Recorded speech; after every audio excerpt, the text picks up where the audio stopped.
Hey there everyone, this is Samuel Johnson and welcome back to the Steven Universe Retrospectives, and today we're going to be discussing episodes 131 and 132 of Steven Universe, Dewey Wins and Gemcation, and these episodes actually start dealing with the follow-up from the previous story arc with Steven and Homeworld and all that crap, and just to recap, in the last few episodes, a pair of gems, well technically a trio of gems, but two of them were a fusion, came to Earth to kidnap a bunch of humans in order to bring them back to the human zoo. And they were kidnapping people based off of a list that Steven had unintentionally provided them by listing off the names of his friends and loved ones. To try and save them, Steven turned himself in as Rose Quartz and was brought to Homeworld, though Lars was brought along for the ride because he ran away and hid on the gem's ship. As a result, Steven was put on trial for the crimes that his mother committed, but during an argument that broke out between the Diamonds in the trial, Steven and Lars managed to get away, but sadly didn't have anywhere to go. Thankfully, with the help of a few off-color gems, they managed to evade Homeworld, though when they tried defending the off-color gems, Lars was sadly killed, but thanks to Steven learning of a new power, i.e. it turns out he has tears that have the power to literally revive the dead, which also unintentionally showed us how Lion came back. He revived Lars, and as a bonus to that, Lars's hair now acts as a portal to the same pocket dimension that Lion's mane goes to, and because both are now technically connected, Steven now had a means of getting back home. Though sadly, Lars had to stay behind on Homeworld because, well, he can't go into his own head. As such, Lars stayed behind on Homeworld with the off-colors promising to keep him safe and help him out, while Steven managed to make his way through his hair back to Earth, and even managed to arrive back home just in time as the gems came back to the temple/Steven's house to try and think of a plan to go after him. And the instant they saw him, they all embraced him in a hug, which is exactly where Dewey Wins picks up, as now that all the lovey-dovey squishy stuff is gotten over and done with, Steven wants to see Connie off before he officially goes back to his home.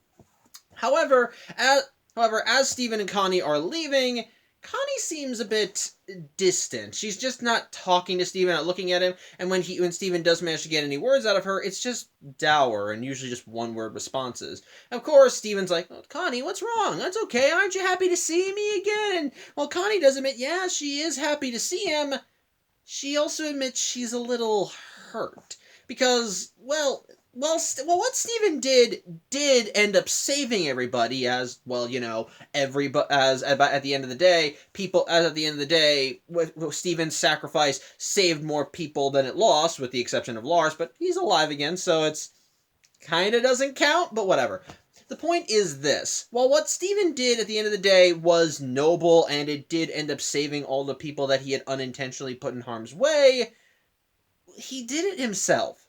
He didn't really consider anyone else when he made the decision, and the thing is, when it comes to him and Connie, the big mantra that they go by is, "We're in this together." It's part of the reason why Steven it's part of the reason why Steven participated in Connie's training like he did. It's part of the reason why he and Connie are as efficient as they are when they're Stevani, because Stevani utilizes everything that they've worked on together and is the perfect fusion of the two. And whenever they've done anything gem-related, or anything big gem-related, Connie's usually been there. And if Steven has done anything solo, he's at least included her in the process, and she's done her part. Like when Steven and the gems went out into space to save his dad, he at least told Connie what was going on, and he put her in charge of protecting Beach City in their stead. But in this case, Steven did everything. Steven made his decision by himself, and while it kind of was a dumb decision that ultimately resulted in him being sent into space and almost being killed, and yeah, the thing is, Connie clearly wants to be included, wanted to be included in the process. Even if this decision didn't save everyone, she wanted to be a part of it. She wanted to be there for Steven, but he never considered her, despite the fact that they're supposed to be, in this battle together. He just didn't even think about her.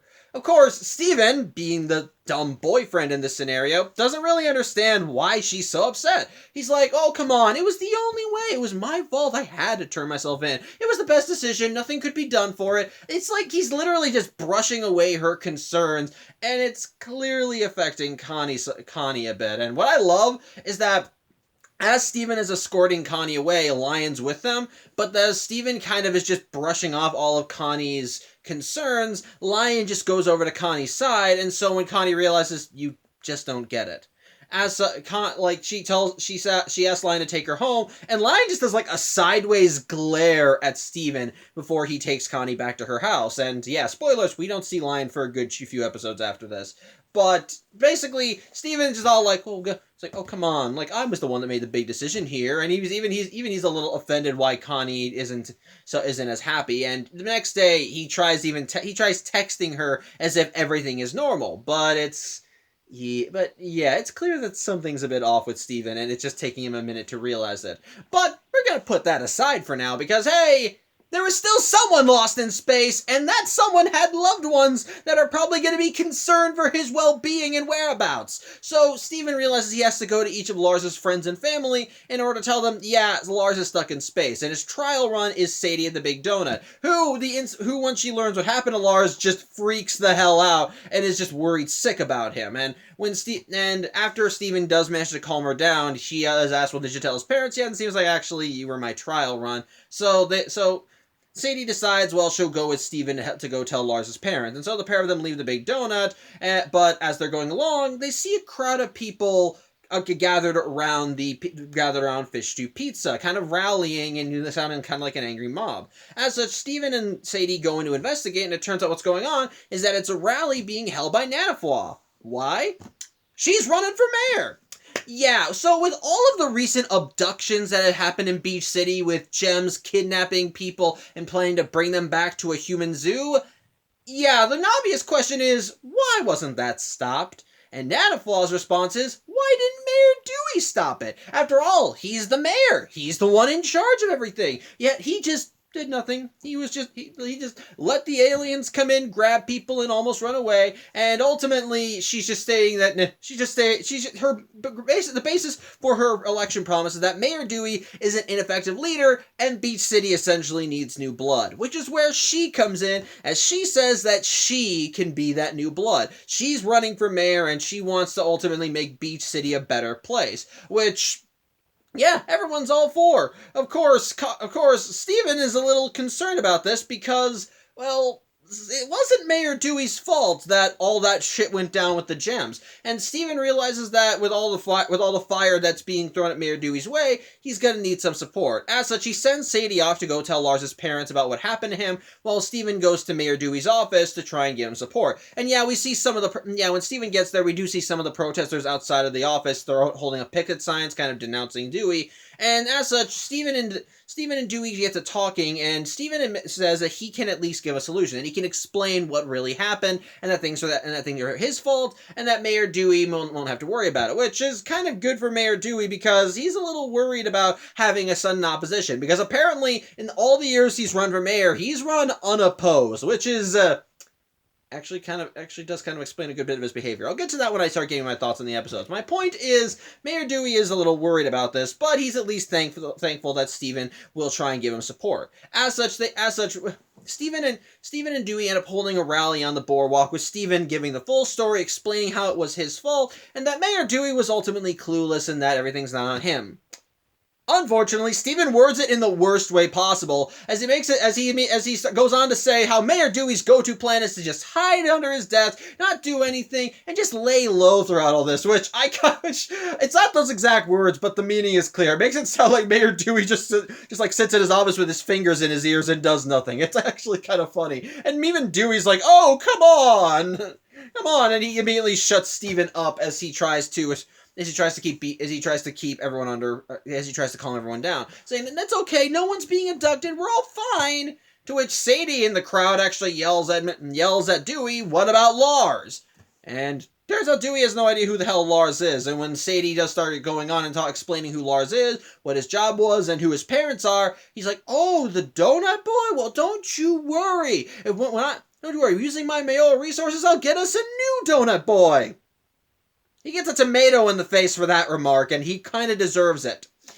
So yeah, the crowd turns against Dewey, and later on, Steven and Dewey are kind of lamenting how sour things have gotten. But Steven thinks that if they can still turn this around, as they're going to be holding a rally the next day, where Dewey and Nanofall will be debating one another, and Steven wants to help Dewey out on his speech, and they do. And as such, they stay up the whole night just working out the kinks, trying to find the best angles to attack. And as such, by the time the debate starts, both are clearly very sleep deprived. But Steven is more than confident in their approach and how far they've come. And Dewey, though, is still very clearly nervous. Partially, most likely because it's partial sleep deprivation. Most likely, partially nervousness from being in a debate and having to fight his way to stay mayor. So, as such, but Steven is still very confident and tells Mayor Dewey to give his best. As such, Dewey ends up going on stage and gets to his podium, with Nanofall going to hers, which, yeah, she actually looks very professionally dressed for this. Sorry, Chindy just came in. So, immediately the debates go on, and immediately Dewey's argument is how, yes, well, he understands while Nanofall would want the job, being mayor is a tough decision. Everyone kind of throws everything on your back. If something goes wrong, it's your fault, which, in a way, kind of makes sense. Although one point he made is how when the mayor drives the mayor's truck into the city's only cell phone tower, it's the mayor's fault. Yeah, that is your fault, dumbass. But the point is this: basically, the whole crux of his argument is that when you're the mayor, everything rests on you, and not a lot of people can take that power. But he can. He can deal with it. He can do it, and that's why he should stay the mayor. And it does placate people enough, as it does sound like that they're putting too much on him. And Nanavon's response is, she agrees with him. Well, partially. Basically, she admits that what she was doing, that the whole crux of her election is kind of rests on how ineffectual he is as a mayor, and that she's been blaming him for literally everything that's been going on in Beach City. But ultimately, she was wrong to do that, because not everything is his fault. Not everything rests on, there are some things he has no control over. But by that same token, when one person in Beach City is hurting, all of them tend to hurt, which kind of makes sense, considering how much of a close-knit community Beach City tends to be. When you remove one critical piece of the puzzle, the whole picture is incomplete. And, well, to kind of use another analogy, it's like taking enough bricks out of a Jenga tower. Eventually, the whole thing falls apart, and those few pieces turn out to be very more essential than you realize. And so Nanofall just kind of goes on to explain that when one of us hurts, we all hurt. And when you hurt Mayor Dewey, we all hurt. It's been basically, she changes the crux of the grounds for her. Well, she changes the crux of her. Hold on one second. Sorry, was blanking on the word. But basically, yeah, the whole crux of Nanofall's campaign was that she was blaming Mayor Dewey for everything, but now she's kind of changing it to that, well, instead of just blaming one person for our problems, we need to stand together. We need to stay strong and work together to build a better future. And it's actually inspiring, and it gets more people on her side. And when Mayor Dewey is just kind of starting to fumble and wonder what to do next, well, he gives up. He just realizes, what's the point? She's a better person for the job, and she actually does understand what people need. And as a result, he just says, you know what? Fuck it. I give up. I withdraw my campaign. You can have the slot. And so Nanofall wins by default, and former Mayor Dewey just steps off the stage with everyone cheering for Nanofall. Well, everyone save Steven, who immediately runs up to the former Mayor Dewey and goes, "What the hell? I thought we had this whole thing going on." And Mayor Dewey explains how he doesn't really see the point anymore, that she knows this job better than he does, and that he just didn't see any reason to do it anymore. And even Steven's like, "Well, what about all the planning we did, all the debates and all and so forth?" And Mayor Dewey's like, "Well, what's the point? Come on, you have to admit, she's a better mayor. She would probably be better for the job anyway." And Steven's like, "Yeah, well, maybe, but what about everything we did? You didn't even consider everything we had gone through, and you never really, and it just kind of hurts that you did this that you did this all on your own, despite the fact how we were supposed to be in it together." And it's here when Steven realizes something. He's been a jerk, as he realizes, oh shit, I did the same thing with Connie. And so while Mayor Dewey just kind of brushes Steven off, it's like, okay, I don't know what you're doing, but I gotta go find a new job, and he leaves. Steven realizes, oh crap, I fucked everything up with Connie, as he immediately tries texting Connie back to see how she's doing. And, well, the episode ends as we see Steven back in his room that evening, as he has not gotten a response back, and Steven suddenly looks very forlorn and sad. So, yeah. He's kind of in a pickle, and that pickle continues as we go into the next episode, Gemcation, as a week has passed between episodes, and Steven is still worried about Connie. He's been sending her text messages off and on, and basically he has gotten no responses, and he's just very much worried and clearly not in a good place emotionally. And the thing is, his dad is noticing, as after he breaks his dad out of being tied up in a hose, he just clearly seems distant and seems out of it. And when Steven's dad asks what's wrong, Steven just says it's space lag. His dad ain't an idiot and knows something is clearly up with my son. But Steven's not telling anybody. And as such, Steven just spends 99% of his time just looking at his phone and waiting for a message. And, well, the only messages he gets are from Ronaldo, who's asking for a box set that he loaned Steven back. However, as Steven kind of gets more into it, Greg thinks he might have his own solution for helping Steven get out of everything. In this case, he wants to do a family vacation, as he's rented out a plot of land that he, Steven, and the Gems can go to, where they can just, get away from it all, unwind, relax, and of course, talk things through. Of course, Steven isn't exactly for this in his own regard, because, well, he's still more concerned about Connie, but everyone does kind of keep prodding him. And after Greg and the Gems try and do their best to try and prod and try and goad Steven, utilizing an obviously pre-rehearsed script, with Garnet being the worst actor. I love how she's just consistently a terrible actor. Steven, while still worried about Connie and how she thinks about him, does concede and decides, okay, fine, I'll go with you guys. And so the family goes out to the vacation house, and what I love is that the plot of land is called Cool Ranch. I don't know why. It's stupid, but I like it. So they go there, and while everyone's kind of settling in and Greg tries hyping the place up, Steven is still more focused on his phone and still not really talking to anybody. And we then get a humorous scene where Pearl goes into the cabin and has an encounter with a snake. It's really funny. He even bites her, and despite the fact that its bite does nothing because she's a gem, she still just lies out because she's just so shocked from the terror of having to fend off such a dangerous creature. It's priceless. But basically, even throughout all this, even as the evening rolls around and they're barbecuing, Steven is still just keeping his eyes glued to the phone. And one by one, each of the Gems try and talk with him, but none of them really know what Steven is going through. All of them are working under the assumption that his emotional state is a direct response to what he went through in space, which, you know what? That's actually a realistic outcome to be drawn to, or realistic conclusion to be drawn to, because, well,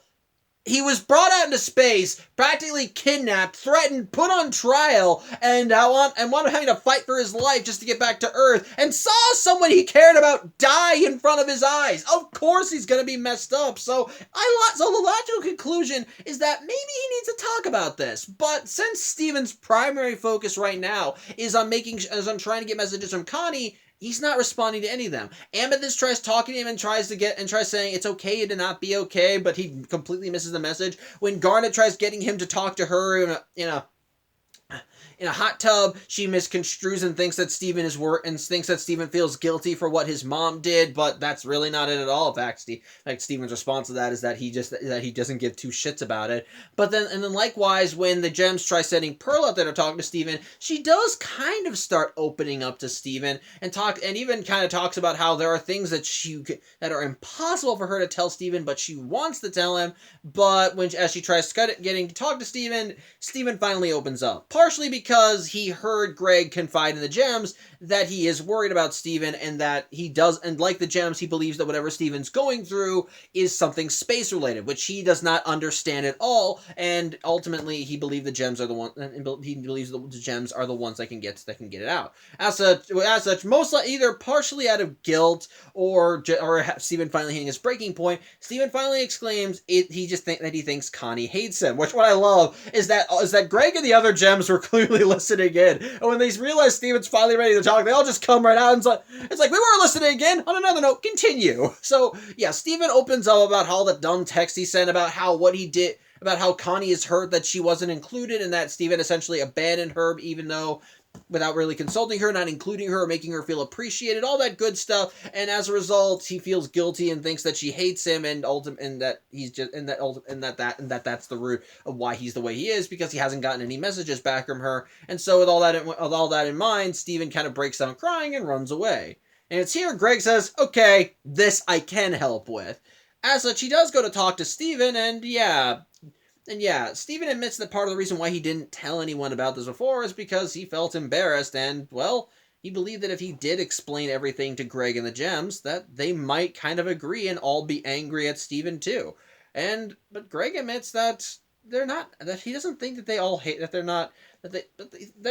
tells them that they're not angry at him, and he doubts that Connie hates Steven. Is she mad? Probably, but she probably is not angry at Steven. They were all worried about him. They were all concerned for his safety. And all of them are kind of dealing with what happened in their own ways. It's part of the reason why Greg brought Steven out to this ranch at all, because, well, he wants to try and get as much quality time with his son as he can. And then likewise, Connie and how she's putting distance between them is kind of probably how she's dealing with it. So he tells Steven not to feel bad about it, that to just give Connie time. Eventually she'll get there.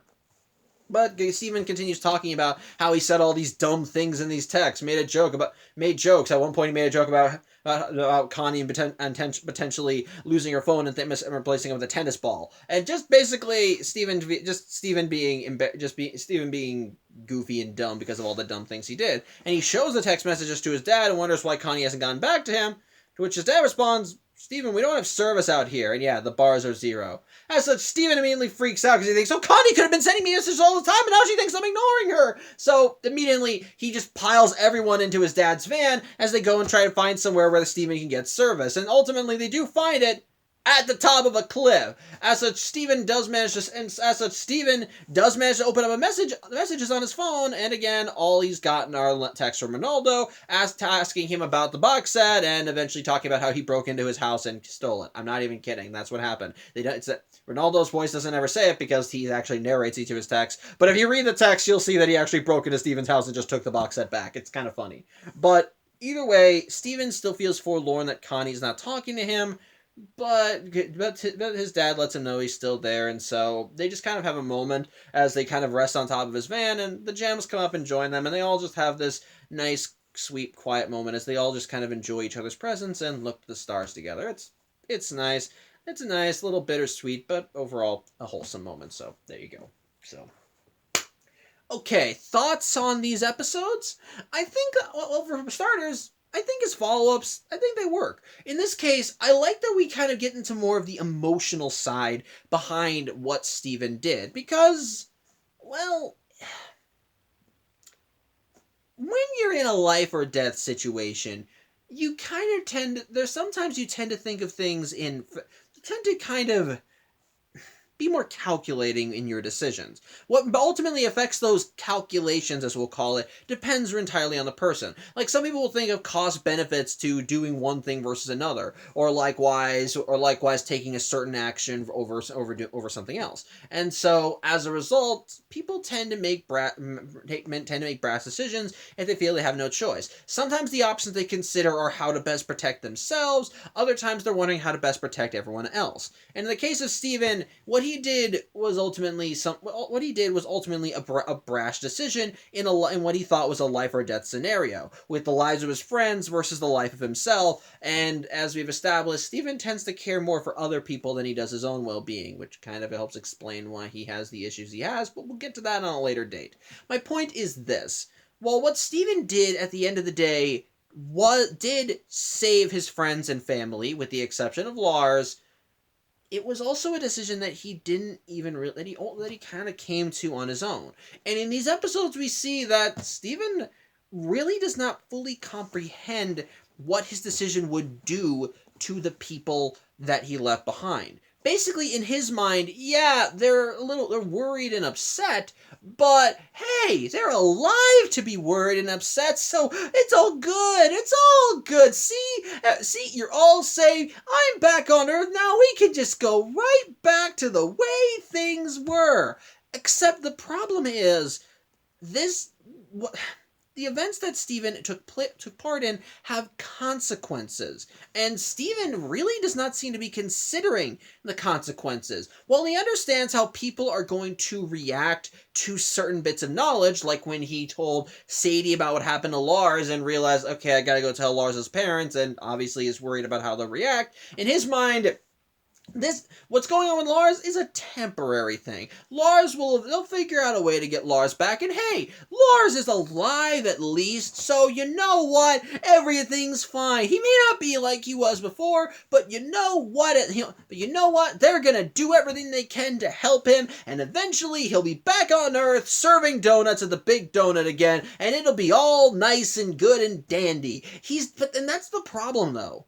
Steven is not really considering the full ramifications of what he's going through, or what everyone else has gone through, because in a way, it's like he's in denial. And I think that's the best way to put it. It's like Steven is in denial. And in a way, I can kind of understand that. Steven went through a traumatic experience being brought to Homeworld, being put on trial, having to fight for his life, and watching Lars literally die in front of him, as well as having the guilt and knowledge of leaving him behind on an alien planet without knowing what's going to happen to him, especially since he did fucking die. So I can kind of see that in some regard, Steven is processing it, but whether consciously or unconsciously, he's pushing the trauma away as he tries to get back into the groove of his normal life, in an almost unnatural sense. When Connie is clearly worried, Steven's just all like, nope, it was the only decision, best thing I could come up with, so when are we hanging out again? It's like in his denial, he's completely oblivious to what's going on around him, or how people are reacting. Yes, he knows the gems are worried about him, but they've been worried about him before. And yes, he's aware that what he did was very life-threatening and could have very easily ended with him being just shattered by the diamonds, or at least the rough equivalent of that, considering that he's half human. But Steven's been through shit before. He's been through life or death scenarios. He's all like, well, whatever, I'm okay now, so it's all fine. It's all fine. They'll be worried about me for a while, but hey, I'll be fine in the end. But that denial is what kind of puts Steven in the place that he is. Whether consciously or not, he's more concerned with how he fits into everything rather than how everything fits around him.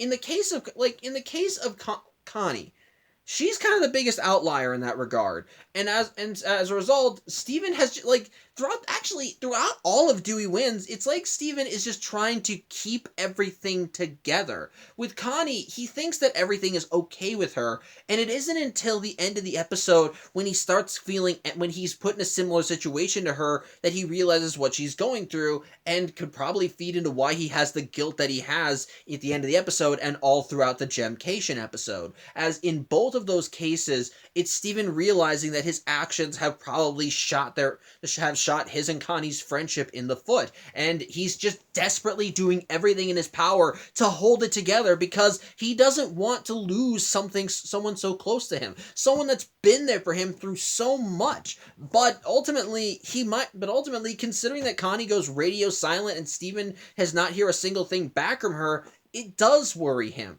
And I think, again, this kind of feels like a defense mechanism. In the beginning, he's in denial, and that denial leads him to becoming blind to how everybody else is reacting and how they're kind of coming to terms with what Steven did. But then when the realization does hit him, the guilt starts to weigh him down even more so.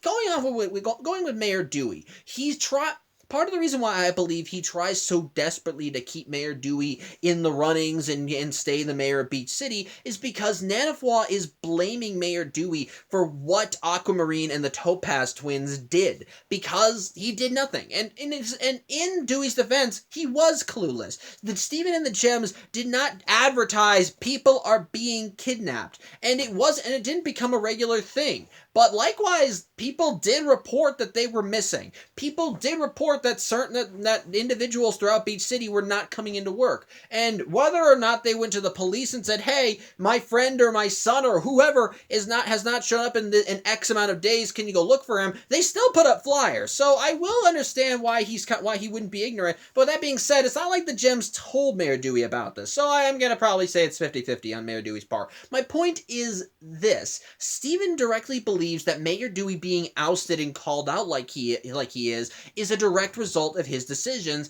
and we see Steven desperately trying to keep him in line. And when Mayor Dewey finally just throws in the towel and says, "You know what? I'm not a good fit for this job. She's clearly doing better. I think that she should be mayor, and I'll just step aside." Steven is freaking out because he genuinely starts believing that ultimately someone is now facing the consequences in his stead, and he doesn't like that. Now again, going back to that again, that does help Steven get a moment of realization, because again, what Dewey did was what ultimately probably is probably the best decision for Beach City, since Nanafwa because what Nanafwa says is actually a good thing, because what she wants to do is essentially have the citizens of Beach City come together to work on solutions.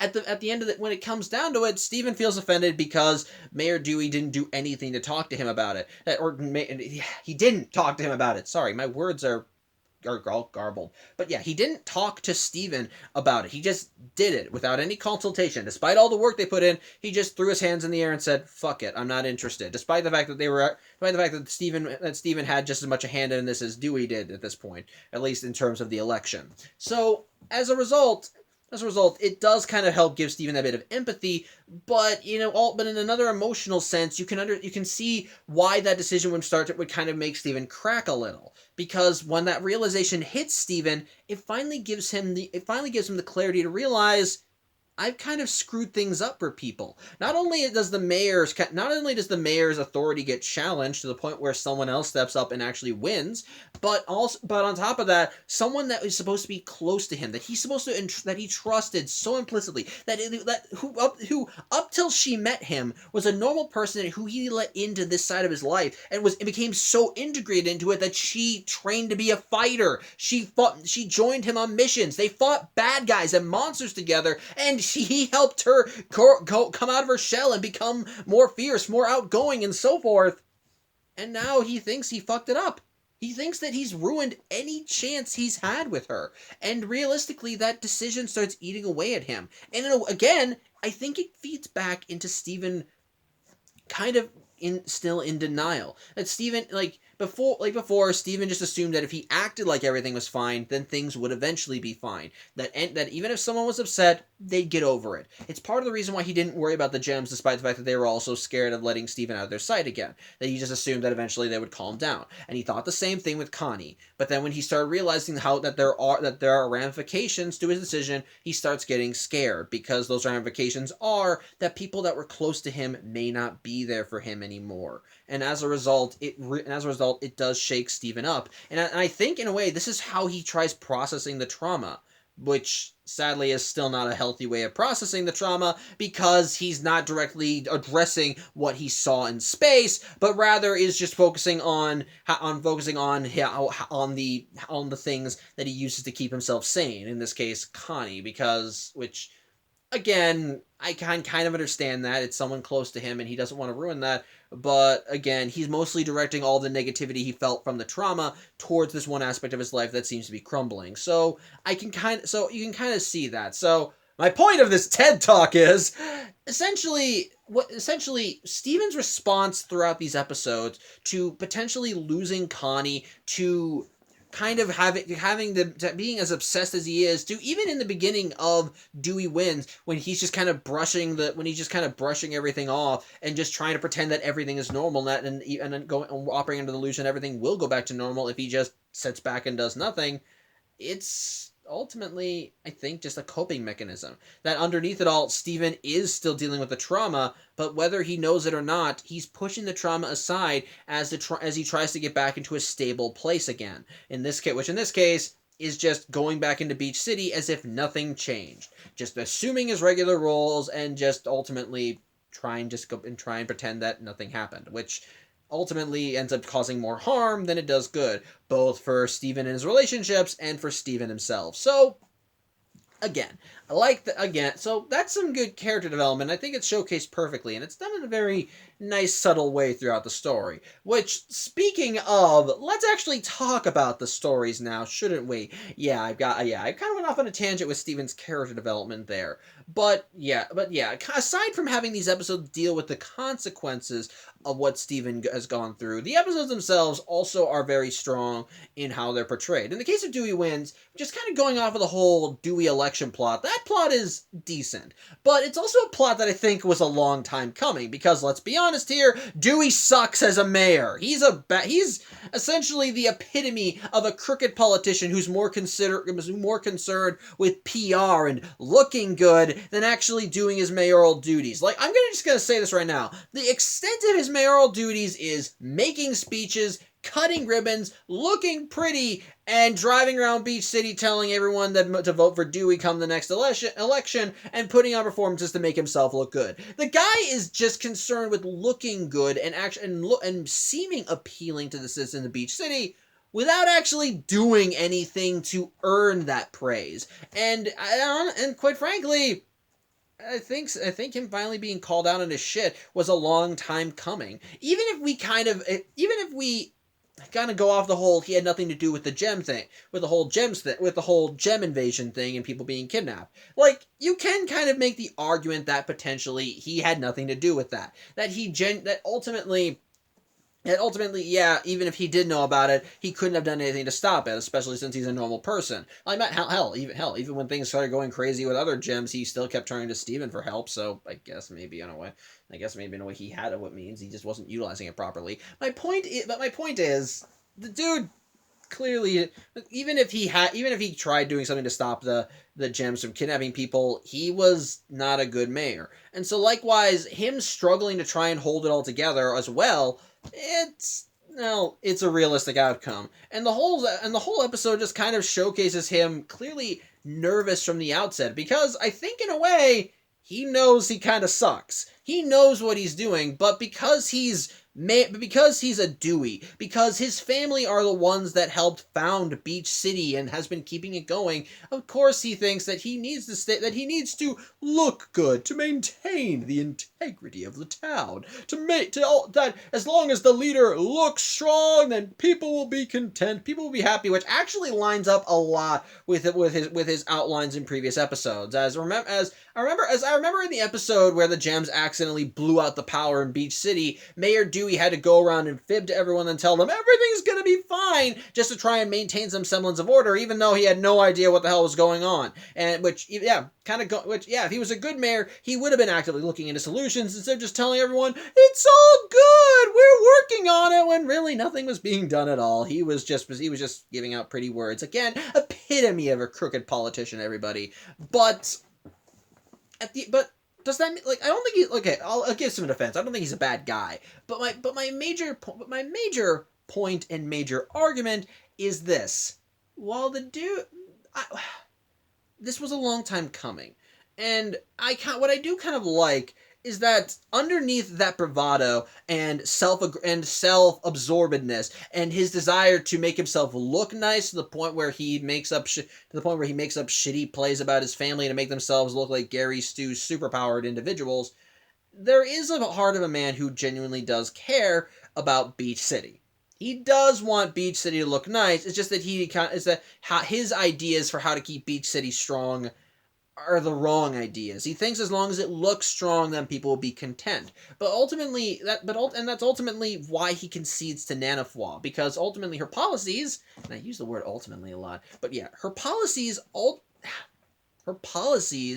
at the end of the day are beneficial to Beach City. What she proposes that everyone work together. Everyone has to kind of come together to kind of make Beach City safer. Not just carry the weight on your shoulders and then once everything cracks then when things start going wrong, it all comes crumbling down. No, in her own words, when the mayor suffers, everybody suffers. And when one person suffers, they all suffer. They're all in this together. So you kind of understand why. So her argument where she says we all need to come together for this, we all need to work together for this, is a sound one, because, well, how much better would things have been if the people of Beach City were prepared for gem threats? If they knew what they were getting into and had countermeasures in place for when homeworld gems came to Earth and started wrecking everyone's shit. That, like, after all, there has been collateral damage in Beach City because of the crystal gems and their fights with corrupted gems.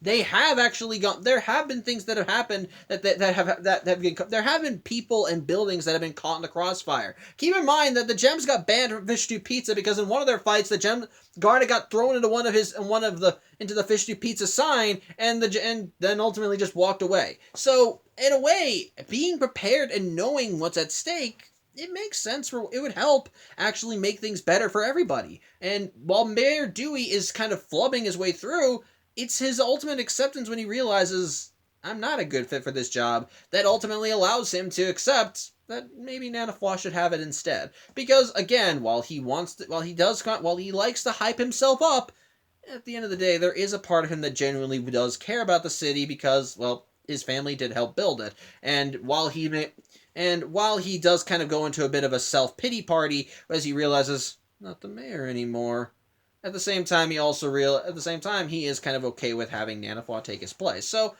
in that regard, I do like that bit of development. Like I said, it was a long time coming, but at the very least, I do think it's a good character trait to showcase Mayor Dewey just willingly stepping aside and as he realizes, this lady knows better than me, she deserves the job more. So, I like that. And again, going off of that, the whole thing with it helps again with Steven's character development as he's put in a situation that's similar to Connie, as he put so much effort into helping Mayor Dewey this election to the point where he had just as much stake in the outcome as Dewey did. And yet at the end of the day, Dewey just kind of brushed it aside. And yeah, while his decision may have been the right thing, they were still in it together, and Dewey's just decided, no, I have the final say here. And as a result, that finally puts Steven, it gives Steven empathy for Connie's situation. Because, yeah, well, at the end of the day, what Steven did help his friends and family. He also, again, as Connie said, was all on his own. As I've said when I did my whole rant on Steven's character, he and Connie did things together. They worked together, and she would have wanted to be there with Steven when this all went down. She would have wanted to help him. She wanted to be there, and yet he just left.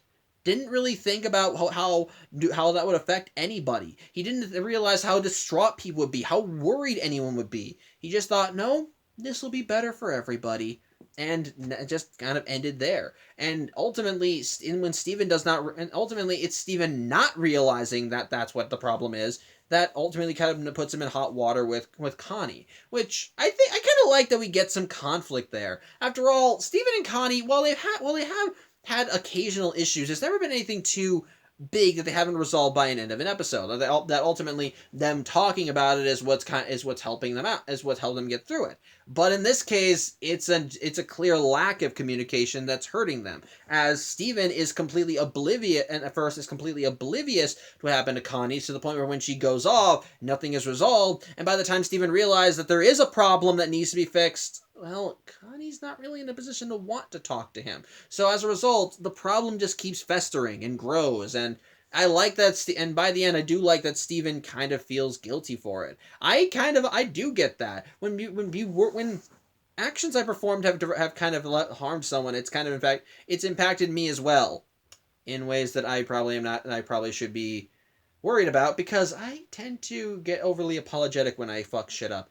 But in the case of Steven, I like that we see that how it hits him and how that's kind of dragged out, which kind of leads us into Gemcation, because at the end of the day, I think Dewey wins the fine episode. Nice little breather episode nice little breather, and also kind of helping carry over the consequences from the previous story arc. But Gemcation deals more again with more of the fallout, as we see Steven as he tries wrapping his head around what happened with Connie, and as he worries that things may not be going back to normal. And not the which I like how it's handled throughout the story, because that again, Steven's realization as it just weighs on his conscience, it makes sense.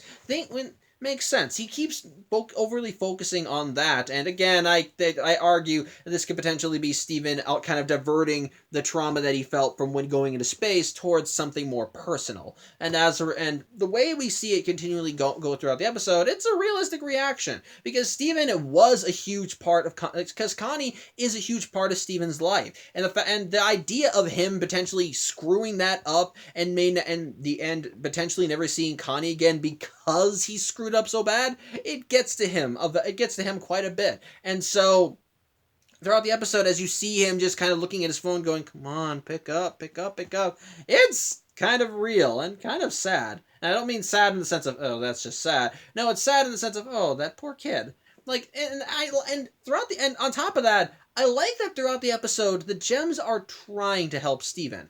They're getting to when they try to get Steven open up, they're clearly starting from the wrong places, as all of them are operating under the assumption that Steven is dealing with the trauma of his recent experience in space, which again, not an unrealistic conclusion to come to considering what happened, but ultimately it's them not realizing what happened to Steven that kind of leads to them kind of going in the wrong direction, and what kind of leads to Steven not opening up to them. Although, again, it also leads to Steven's embarrassment. I think it's part of the reason why when Garnet talked to him, because when Garnet tried opening up to Steven, she opened up and saying, I know what's wrong, and Steven at first seems relieved because he thinks he can finally talk to someone about this, because after all, he admitted he was embarrassed about it. But then when he learns that Garnet is completely off the mark with with what he's going through, he's instead like, oh, no, actually, no, I get it, it's fine.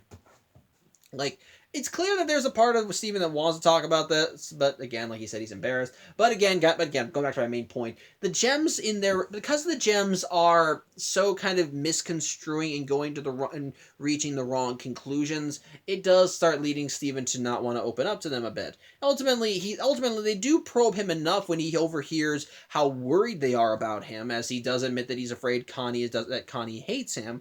But it also kind of leads to a touching moment as once again, Steven has to deal with the consequences of his actions. Because, well, like Greg said, they're not all over what Steven did. All of them are dealing with it in their own ways. And sadly, because of that, there is still tension in the air. And all of them are dealing with it, and all of them are are kind of reacting with different things. In the case of as Greg said, how he's dealing with it is that he wants to stay close to Steven, wants to still have him be there, still wants him to be there, and he tries getting. In the case of the gems, they're all trying to get Steven to open up and talk to him about what he's gone through, which also leads to a nice bit of foreshadowing again, because with Pearl, when she talks to Steven, she does start getting deep.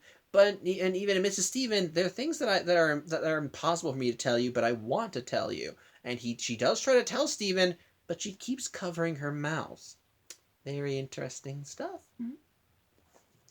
And then by the end of the episode, when Steven realizes that Connie hasn't gone back to him, and that ultimately he's kind of alone, I like that bit of open-endedness there, as the Steven kind of has to come to terms with the fact that this isn't going to be resolved quickly, that ultimately Connie is going to just need time to register this, to come to terms with it, and whether he likes it or not, that means that they might not be seeing each other for a little while.